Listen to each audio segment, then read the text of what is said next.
ईश्वर की महिमा का ज्ञान स्वयं ईश्वर को ही होता है, क्योंकि किसी भी इंसान के पास ऐसे शब्द ही नहीं हैं जिन शब्दों से वो ईश्वर की महिमा का बखान कर सके।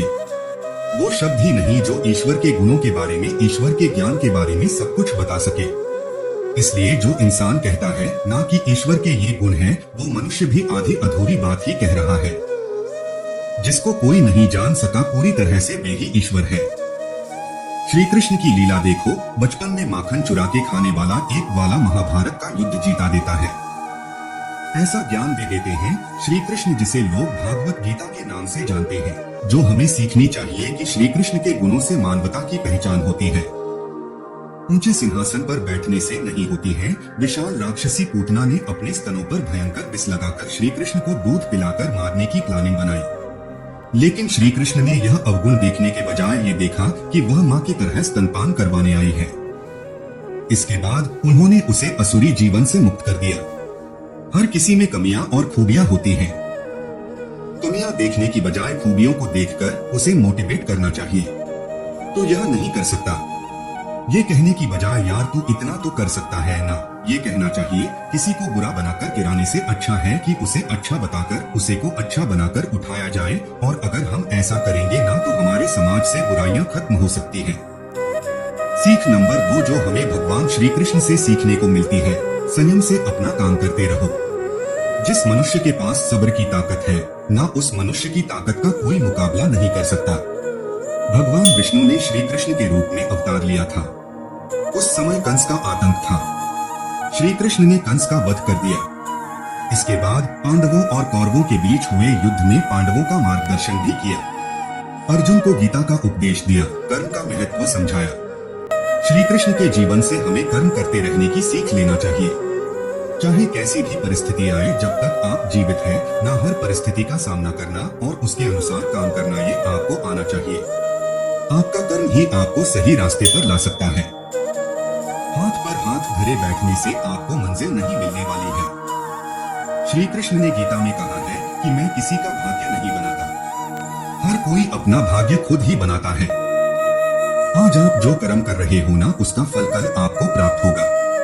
आज जो आपके पास है वो आपके पहले किए गए कर्मों का फल ही है। अगर मंजिल तक पहुंचने में वक्त भी लग जाए ना, तो धैर्य कभी नहीं छोड़ना चाहिए। अपनी कैपेसिटी के हिसाब से प्रयास जरूर करना चाहिए। आपका धैर्य आपकी मेहनत के डिटर्मिनेशन को डिसाइड करता है।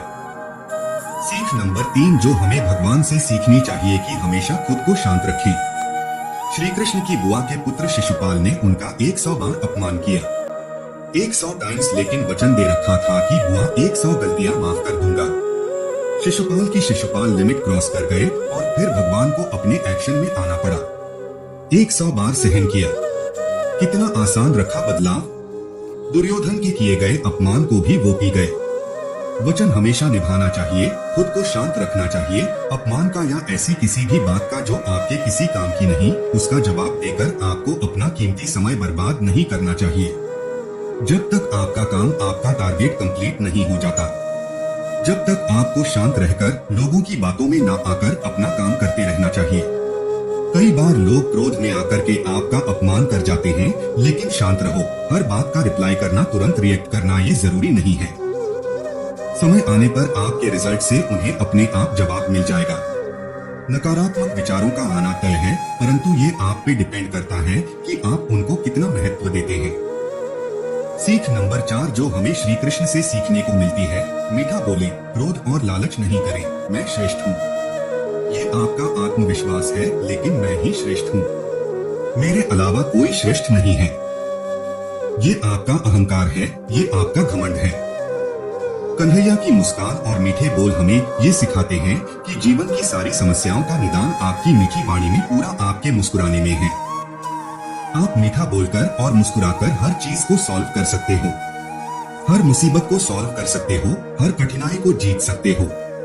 हंसते हंसते ही जीवे में उसी काम को करोगे ना, तो उसकी एफिशिएंसी ज्यादा होगी, आपको मजा आएगा।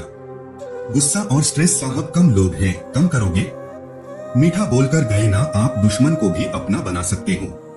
क्रोध से निर्णय पर बादल छा जाते हैं, जिससे आपकी मेमोरी डिस्टर्ब होती है।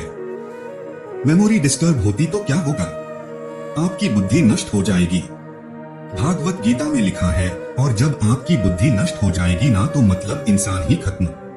फिर इंसान की इंटेलिजेंस खत्म हो जाएगी, सोचने की पावर कम हो जाएगी। क्रोध आपका कंसंट्रेशन कम करता है, ये दूसरों से ज्यादा खुद का नुकसान करता है। गुस्से में लिया गया फैसला आपका गलत हो सकता है।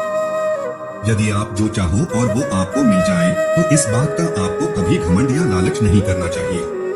सीख नंबर 5 जो हमें भगवान श्री कृष्ण से सीखने को मिलती है कि सभी को उचित न्याय मिलना चाहिए। इंसान का आत्मसम्मान रिश्तों से भी बड़ा होता है ना। रिश्तों का नाम देकर गलतियों पर पर्दा नहीं डालना चाहिए। वो मेरा रिश्तेदार है, मैं उसे गलती की सजा नहीं दे सकता, मैं उसके अगेंस्ट नहीं बोल सकता। वो गलत करेगा तो करेगा नहीं। कंस श्री कृष्ण के मामा थे, उन्होंने उसे अहंकार, अत्याचारों, गलतियों और मासूमों से किए गए दुर्व्यवहार की सजा दी। आपको अन्याय के खिलाफ आवाज उठानी पड़ेगी। न्याय सभी के साथ एक सा होना चाहिए, जिसमें कोई रिश्ता नहीं आना चाहिए।